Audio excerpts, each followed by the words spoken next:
আসসালামু আলাইকুম রহমতুল্লাহি বরকাত। আমি এইচ এম মুস্তাফিজুর রহমান, পল্লী চিকিৎসক, মা ও শিশু রোগের বিশেষ প্রশিক্ষণ প্রাপ্ত। প্রিয় দর্শক, শীতের মৌসুম শুরু হয়েছে। শীতের প্রকোপ বৃদ্ধি পাচ্ছে আস্তে আস্তে।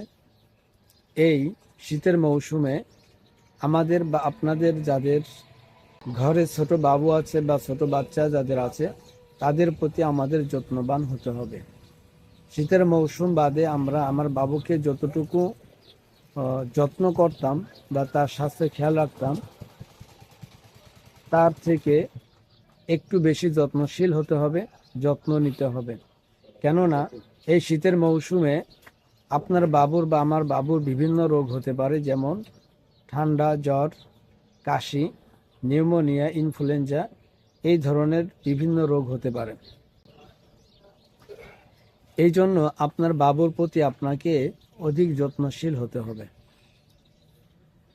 আজকে আমরা যে বিষয়টা নিয়ে আলোচনা করব সেটা হচ্ছে, এই শীতের মৌসুমে অধিকাংশ মা বোনের একটা প্রশ্ন থাকে যে আমার বাবুকে সপ্তাহে কয়দিন গোসল করাতে হবে, সপ্তাহে কয়দিন গোসল করাবো এবং কিভাবে করাবো। তা আজকে এই ভিডিওতে আমরা এই বিষয়টা নিয়ে আলোচনা করব। তাই আশা করছি ভিডিওটি সম্পূর্ণ দেখবেন এবং এই ভিডিও থেকে আশা করি আপনাদের উপকার হবে। তাহলে চলুন আমরা বাবুকে কিভাবে গোসল করাতে হবে এই বিষয়ে আমরা আলোচনা করি।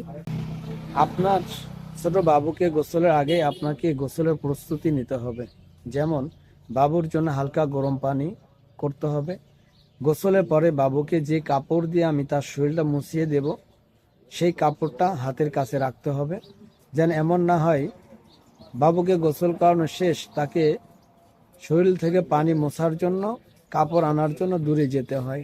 গোসলের পরে যে কাপড় দিয়ে আমার বাবুকে শরীর মোছাবো, সেই কাপড়টা আমার হাতের কাছে রাখতে হবে।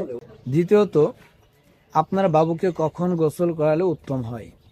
আমার মতে সকাল 11টা থেকে 1টার মধ্যে আপনার বাবুকে গোসল করায় ফেলতে হবে। তার শরীরে গরম কাপড় পরিধান করাতে হবে। এখন আসুন, সপ্তাহে কয়দিন আপনার বাবুকে গোসল করাবেন। আপনি চাইলে আপনার বাবুকে একদিন পর পর গোসল করাইতে পারেন, আর যেদিন গোসল করাবেন না ওই দিন হালকা গরম পানিতে তার শরীরটা মুছে দিবেন।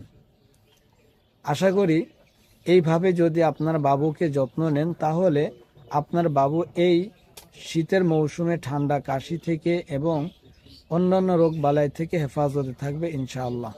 এতক্ষণ যারা আমার ভিডিওটি দেখলেন তাদেরকে অসংখ্য ধন্যবাদ।